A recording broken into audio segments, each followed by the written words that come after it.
Untuk musim hujan di beberapa tempat seolah-olah menjadi kendala, padahal sebetulnya ya tergantung kita menyikapinya.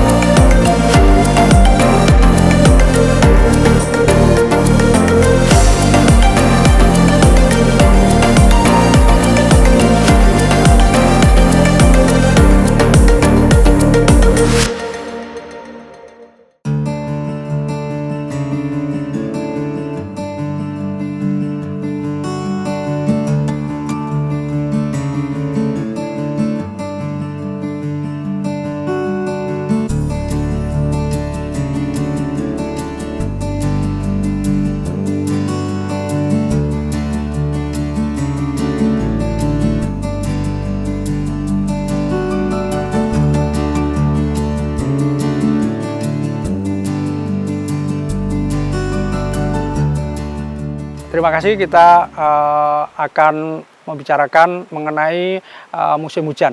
Untuk musim hujan di beberapa tempat itu menjadi sebagai suatu seolah-olah menjadi kendala, padahal sebetulnya ya tergantung kita menyikapinya. Karena sebetulnya hujan itu ya menyuburkan segala tanaman dan menyuburkan tanaman sekaligus juga menyuburkan pesertanya, yaitu hama dan penyakitnya, karena hama dan penyakit juga di dalam sebagian dari budidaya. Nah, maka dari itu kita harus bisa menyikapi, salah satunya dengan berbagai cara. Salah satunya itu greenhouse. Nah, greenhouse ini atau juga nanti dalam skup kecil, yaitu dengan tunnel, itu yang agak lebih kecil lagi dari greenhouse. Terus ada yang lebih kecil lagi, yaitu dengan sungkup. Nah, itu terus ada juga yang lebih alamiah, nah itu dengan sistem kombinasi tanaman yang saling melindungi. Terus ada juga penggunaan mulsa. Itu salah satunya untuk supaya musim hujan itu tidak menjadi kendala. Terus juga kita memperbaiki beberapa drainase, karena tanaman kita, sayur-sayuran itu banyak yang kategori bukan tanaman air, ya, tapi tanaman sayur itu banyak membutuhkan air. Nah, itu maka dari itu hujan itu sebetulnya juga mendatangkan beberapa unsur yang dibutuhkan oleh tanaman. Sebetulnya makanya tanaman itu akan subur sebenarnya di musim hujan. Nah, namun kita ini awam kadang-kadang tidak tahu hujan merusak. Ya iya, kalau dia curah hujannya tinggi, kita harus bisa mengantisipasi supaya curah hujannya itu tidak tinggi. Salah satunya tadi itu dengan sungkup, dengan GH, atau dengan tunnel, atau juga dengan tanaman yang saling melindungi, atau juga dengan mulsa. Nah, itu salah satunya untuk menghadapi musim penghujan untuk budidaya. Nah, itu ya, untuk komoditi untuk di musim penghujan itu tentunya komoditi yang tahan terhadap curahan langsung air hujan, atau yang memang tahan di kelembapan tinggi, karena hujan itu akan menyebabkan kelembapan tinggi. Salah satunya yaitu tanaman-tanaman brasika, atau juga tanaman-tanaman bayam-bayaman, itu akan tahan sekali terhadap hujan. Nah, juga termasuk tanaman-tanaman ipomea atau tanaman-tanaman kangkung atau sejenisnya. Nah, itu tahan terhadap kelebihan air atau curah hujan yang tinggi.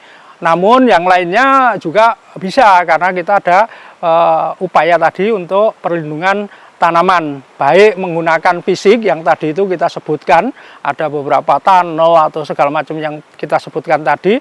Kita juga ada perlindungan yang sifatnya itu sistemik, yaitu kita juga menggunakan beberapa untuk menekan pertumbuhan jamur, untuk menekan pertumbuhan ya beberapa bakteri, itu supaya tanaman kita tetap sehat walaupun curah hujan atau kelembapan tinggi. Dan kita juga ada atau membuat beberapa ramuan, salah satunya itu PSB atau bakteri fotosintesis, yang notabene juga dia akan membantu tanaman itu supaya tetap tegar walaupun menghadapi dampak perubahan iklim atau DPI. Nah itu kira-kira seperti itu. Ini contoh juga kangkung ini dengan kembang kul. Nah ini juga saling melindungi. Ini juga ada sama apa itu namanya tomat. Nah tomat juga itu saling melindungi dan dia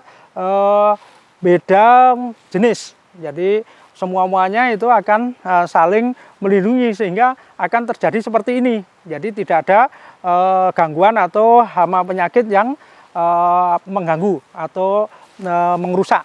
Maka dari itu kita diharapkan semuanya harus bisa memikirkan seperti ini. Nah, kalau kita tepat sehingga semua tanamannya akan baik-baik saja. Ya ini juga aneka ragam. Ini ada bayam, ada pakcoy, ada caisim, terus ada juga tomat, ada juga tahsoy, terus ada juga hurenso. Jadi ini sudah aneka ragam yang lumayan bagus. Jadi saling melindungi dan masing-masing yaitu mengeluarkan zat.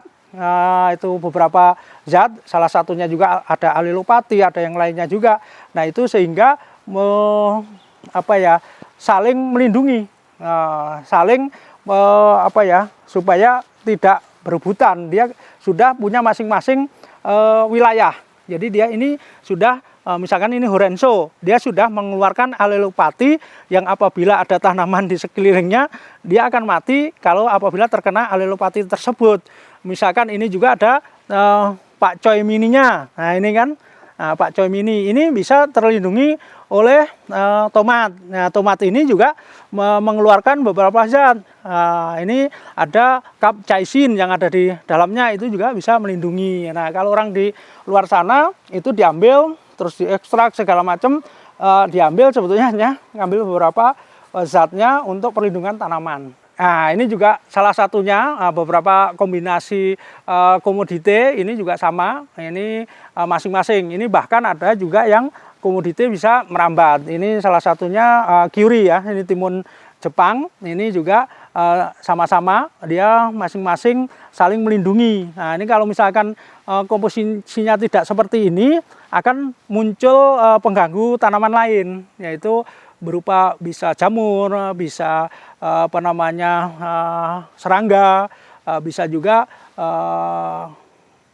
walaupun serangga itu macam-macam, ada belalang, terus ada ulet, ada yang lain-lain. Nah ini kalau komposisinya pas seperti ini sehingga tanaman kita ini ya terlindungi masing-masing, jadi akan mulus seperti ini. Karena di pertanian kita ini basicnya tetap mengoptimalkan mikroba yang ada di areal ini atau di lingkungan ini.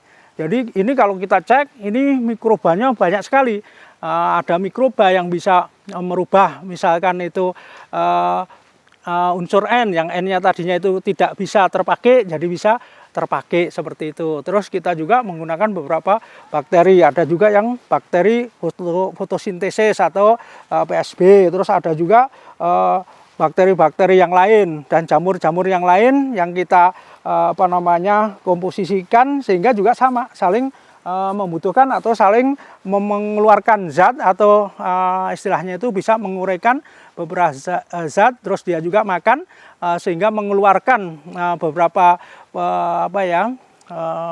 bekas nutrisinya dia. Nah itu dia akan menjadikan kebaikan di dalam tanaman yang lain. Ada beberapa yang memang rawan terhadap musim hujan, itu apabila tidak ada perlindungan yang maksimal, itu karena memang tanaman tidak tahan atau tidak kuat apabila kelebihan air. Nah, apalagi air hujan itu biasanya mengandung nitrat yang tinggi, jadi sehingga apabila terpapar langsung oleh tanaman itu akan menimbulkan dampak yang kurang baik.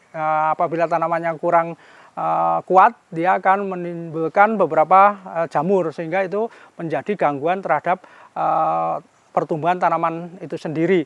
Dan sebetulnya yang lebih mengganggu lagi dengan adanya hujan itu biasanya disertai dengan kabut atau disertai dengan kurangnya penyinaran. Nah, apabila sudah kelebihan air, terus penyinarannya kurang, kelembapan tinggi. Nah itu biasanya menyebabkan gangguan-gangguan yang ada di tanaman kita, yang tentunya tidak mempunyai perlindungan yang memadai atau mencukupi.